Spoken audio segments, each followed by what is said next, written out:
कहानी की शुरुआत होती है साल 1990 से, जहां हमें तीन लड़कों को दिखाया जाता है जिनमें एक था गुंडा, एक लड़के का नाम टेरी था और दूसरा उसका दोस्त है। ये तीनों गाड़ी में बैठकर एक घर पर नजर रखे हुए थे जो कि डॉक्टर हगिंस का था, जो अपनी वाइफ के साथ इस बड़े से घर में अपनी जिंदगी गुजार रहा था। इन दो बूढ़े लोगों को देखकर ये लोग इस घर में चोरी करने का फैसला करते हैं, क्योंकि ऐसा करना उन्हें काफी आसान लग रहा था। टेरी की मॉम इस घर में काम करती थी, इसलिए वो भी अक्सर इस घर में आया जाया करता था। टेरी ने इस घर में एक बड़ा सा लॉकर देखा था, जिसे देखकर उसकी नीयत खराब हो गई। उसके मन में लालच आ गया। उसे लग रहा था जैसे इसके अंदर कोई बहुत बड़ा खजाना है। और जब उसने अपने दोस्त को इस लॉकर के बारे में बताया तो उन्होंने इस घर में चोरी करने का इरादा किया। अपने प्लान में उन्होंने गुंडे को इसलिए शामिल किया था क्योंकि गुंडा लूट मार चोरी चकारी में काफी माहिर था और उसे ये टास्क काफी आसान बच्चों का खेल लगता है, क्योंकि पहले भी वो इस तरह की चोरियां कई बार कर चुका था। अभी लोग अच्छे से जानते थे कि हगिंस अपनी वाइफ के साथ हर फ्राइडे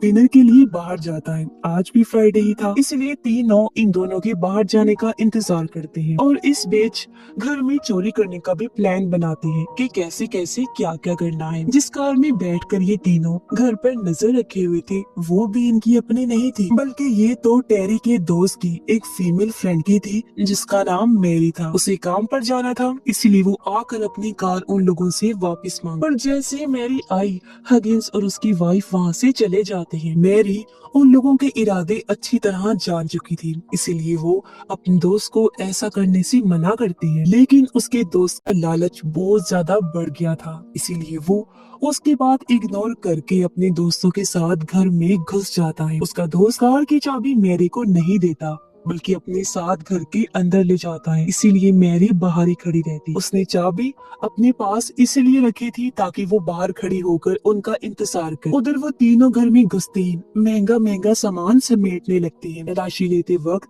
उन्हें एक छोटी सी बच्ची का कमरा भी मिलता है जो हगिंस की ही बेटी, लेकिन कुछ टाइम पहले उसकी मौत हो गई है, पर आज भी उसका कमरा वैसा ही सजा हुआ था। इसके बाद ये तीनों बेसमेंट की तरफ बढ़ते हैं, जहाँ उन्हें वो लॉकर दिखाई देता है जिसे खोलने की ये लोग कोशिश करते हैं। बहुत कोशिशों के बाद भी ये लॉकर नहीं खोल पाते क्योंकि उस पर कोड लगा हुआ था। बाहर मैरी चिल्लाने लगती है क्योंकि उन लोगों को काफी देर हो चुकी थी और अब हगिंस के आने का भी टाइम हो रहा था, इसलिए ये लोग काफी ज्यादा घबराने लगते हैं। अब इनके पास टाइम नहीं था, इसलिए गुंडा उनसे कहता है कि हमें उन लोगों के आने का वेट करना चाहिए ताकि हम लोग उनसे कोड पूछकर लॉकर खोल सके। उसका ये प्लान दोनों को काफी पसंद आता है और वो मान जाती है। इसके बाद मैरी का दोस्त बाहर मैरी के पास जाता है और उसे अपनी बातों में लेकर घर के अंदर ले आता है ताकि कोई भी मसला ना खड़ा हो जाए। अब वो लोग बातें कर ही रहे थे कि तभी हगिंस और उसकी वाइफ भी आ जाती है। उनके घर में आते ही तीनों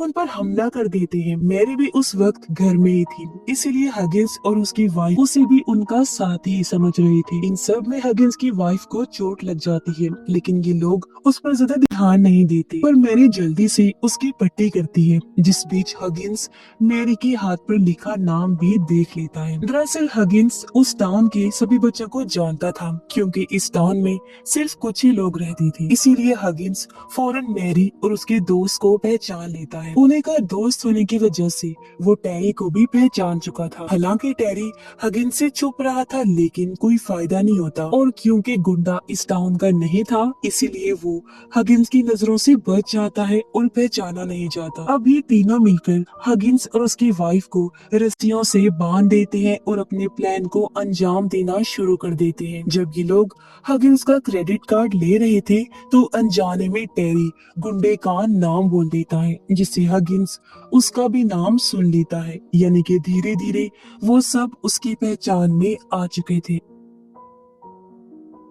सामान चुराने के बाद अब ये तीनों हगिंस से उस लॉकर का कोड पूछने आते हैं, लेकिन हगिंस कहता है कि हमारे घर में तो कोई लॉकर नहीं है। हगिंस का झूठ सामने लाने के लिए ये लोग उसे बेसमेंट में लॉकर के सामने ही बिठा देते हैं और दोबारा कोड पूछते हैं। कोड बताने की बजाय हगिंस इन्हें घर जाने का मशवरा देता है, लेकिन मैरी का दोस्त उसकी बात नहीं मानता क्योंकि सब कुछ उसके प्लान के मुताबिक ही हो रहा था और वो हगिंस के साथ मारपीट करता है, पर वो अपना मुंह नहीं खोलता। ये देखकर पर गुंडा और ज्यादा सख्ती से पेश आने के लिए कहता है, लेकिन मैरी के लिए ये सब बहुत दर्द भरा था, इसीलिए वो यहाँ से जाने लगती है। ये देखकर गुंडा उसके पीछे जाता है क्योंकि मैरी का बाहर निकलना उन सब के लिए खतरनाक हो सकता था। गुंडा जब मैरी के पास जाकर देखता है तो पता चलता है कि मैरी असल में पुलिस को कॉल करने के लिए बाहर जा रही थी। ये जानकर गुंडे को बहुत गुस्सा आया।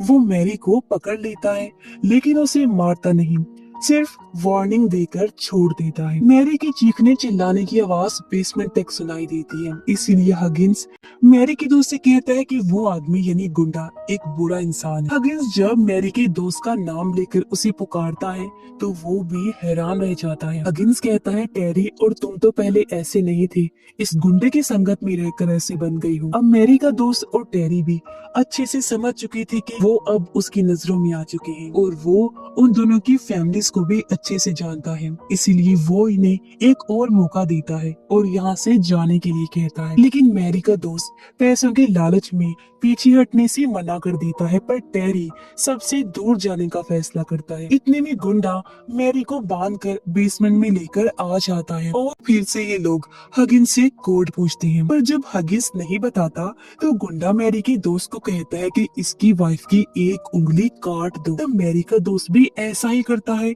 हालांकि मैरी उसे रोकने की कोशिश करती है, पर गुंडे के डर की वजह से वो हगिंस की वाइफ की उंगली काट ही देता है और बड़े धीमे लहजे में हगिंस से कोड पूछता है। पर अभी भी हगिंस अपनी जिद पर अड़ा रहा। हालांकि उसकी वाइफ की जान खतरे में थी, ये जानने के बावजूद भी हगिंस कोड बताने से साफ इनकार करता जाता है। उन लोगों को समझ नहीं आती कि अगर हगिंस ने खुशी खुशी पैसे दे दिए तो फिर ये लॉकर का कोड क्यों नहीं बता रहा, इसमें ऐसा क्या खजाना छुपा है। मैरी का दोस्त भी यही राज जानना चाहता था, इसलिए इस बार गुंडे की बात ना सुनकर अपनी चलाता है और गुंडे पर अटैक कर देता है, जिसके बाद दोनों में काफी खतरनाक लड़ाई होने लगती है। लेकिन टेरी इनमें से किसी का भी साथ नहीं देता। लड़ाई में गुंडा मैरी के दोस्त को चाकू मार देता है, जिससे वो जख्मी होकर नीचे गिर पड़ा और खुद गुंडा इस पूरे मामले को हैंडल करता है। गुंडा एक खतरनाक इंसान था, इस बात का अंदाजा तो पहले ही हगिंस को हो चुका था, तो अपनी जान बचाने के लिए फौरन उसे कोड बता ही देता है। लेकिन ये कोड गलत था, जिसकी वजह से गुंडा बहुत गुस्से में आ जाता है और उसकी वाइफ को मारने के लिए आगे बढ़ता है। ये देखकर मैरी पीछे से गुंडे के सर पर हथौड़ा मार देती है, जिससे वो बहुत जख्मी हो गया और खून बहने की वजह से वहीं उसकी मौत हो जाती है। अब भी मैरी के दोस्त की सांसें चल रही थी, इसीलिए वो हगिंस से उसका इलाज करने को कहती है, जिसके बाद ये लोग उसे ऑपरेशन थिएटर में ले जाते हैं। मैरी का दोस्त बुरी तरह से तड़प रहा था, लेकिन हगिंस अपनी वाइफ के साथ बिजी था, इस पर ध्यान नहीं देता, उसे किसी भी चीज से फर्क नहीं पड़ रहा था। ये देखकर मैरी हगिंस से उसके दोस्त के इलाज की भीख मांगती है और तब हगिंस भी मान जाता है। हगिंस उसके जिस्म से ब्लेड निकालकर सब लोगों को बाहर जाने को कहता है और साथ ही वो एम्बुलेंस आने तक उसकी देखभाल करने का कहता है। बाहर टेरी मैरी को समझाता है और उसके करीब आने की कोशिश करता है, क्योंकि मैरी अपनी बहन से मिलती जुलती थी, जो टेरी की कभी दोस्त थी, लेकिन कुछ टाइम पहले ही वो गायब हो गई है, जिसका जिम्मेदार मैरी टेरी को ही समझती है। टेरी चाहता था कि मैरी उसकी बहन की जगह लेकर उसके साथ रहे, पर वो इन सब के खिलाफ होती है, क्योंकि यहाँ भी ये लोग टेरी की बताए हुए लॉकर की वजह से फंसे। अब मैरी जब अपने दोस्त को देखने जाती है तो हगिंस उसे अंदर आने से मना कर देता है, और मैरी जब जबरदस्ती अंदर जाकर देखती है तो उसका दोस्त बेसुध पड़ा था। हगिंस कहता है इसे दवाइयों का नशा है, इसीलिए ये ऐसा लग रहा है, लेकिन मैरी को कुछ ठीक नहीं लगता। मैरी एम्बुलेंस बुलाने के लिए कहती है। हगिंस जब एम्बुलेंस को कॉल करने जाता है दोबारा, तो मैरी अपने दोस्त को चेक करती है और पता चलता है कि उसकी तो मौत हो चुकी है, उसकी पल्स भी रुक गई। मैरी को लगता है कि हगिंस ने ही उसकी जान ली है। उधर हगिंस कॉल करता है, लेकिन तभी हम देखते हैं कि फोन की तारें तो कटी हुई हैं, यानी कि हगिंस ये सब ड्रामा कर रहा था। मैरी जब बाहर आकर देखती है तो हगिंस की वाइफ टेरी को इंजेक्शन दे रही थी ताकि उसके पैर की चोट ठीक हो सके। मैरी अब समझ चुकी थी कि वो इस घर में पूरी तरह फंस चुकी है और जब ये बाहर निकलने की कोशिश करती है तो सारे दरवाजे बंद होते हैं। तभी उसकी वाइफ मैरी के पास आकर उसके साथ बुरा बर्ताव करती है और थप्पड़ मारकर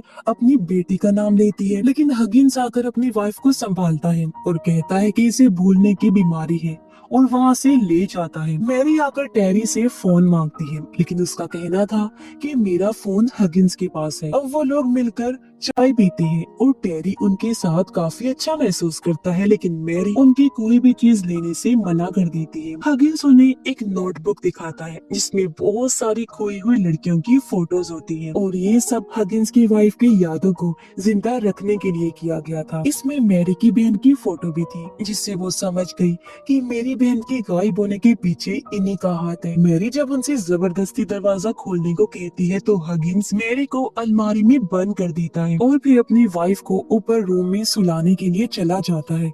लेकिन उसकी वाइफ मैरी को सजा देने का फैसला करती है, जिसके लिए हगिंस भी मान जाता है। उधर हगिंस की वाइफ के दिए हुए इंजेक्शन की वजह से टेरी के दोनों पैर सुन्न हो जाते हैं, पर वो अभी भी कुछ समझ नहीं पाता। टेरी को मैरी पर नजर रखने के लिए छोड़ा गया था, लेकिन वो उसे अपनी बातों में उलझाकर अलमारी से निकालने में कामयाब हो जाती है और यहाँ से भागने का प्लान बनाती है। साथ ही टेरी को भी यहाँ से निकालने का वादा करती है। चारों तरफ से दरवाजे बंद करने के बाद हगिंस और उसकी वाइफ मैरी को सजा देने के लिए एक गैस छोड़ती हैं, जिससे मैरी की तबीयत खराब होने लगती है। मैरी जैसी तैसी हगिंस की वाइफ का मास्क छीनकर खुद लगा लेती है, लेकिन इस बीच हगिंस की वाइफ उसे एक इंजेक्शन लगा देती है, जिस दौरान हगिंस टेरी को वहाँ से ले जाता है। मैरी हगिंस की वाइफ को एक रूम में अपने साथ बंद कर लेती है, लेकिन अपनी वाइफ को बचाने के चक्कर में हगिंस की एक उंगली कट जाती है।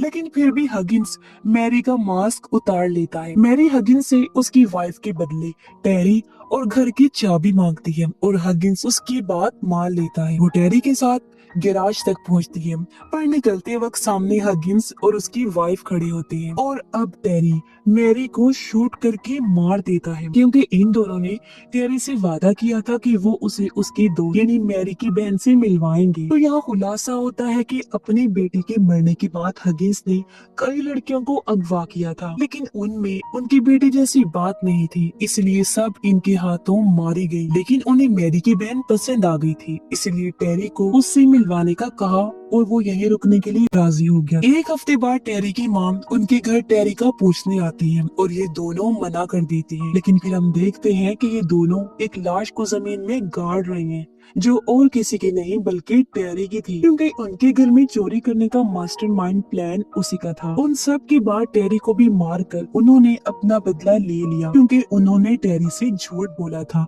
सच तो ये था कि बाकी लड़कियों के बाद उन्होंने मैरी की बहन को भी मार डाला था, क्योंकि उन दोनों का दिमागी तवाज़ुन ठीक नहीं था और इतने सारे लोगों को मारकर उन्हें खून करने की आदत हो गई थी। और इसी सैड एंडिंग के साथ ही इस फिल्म की कहानी यहीं पर खत्म हो जाती है।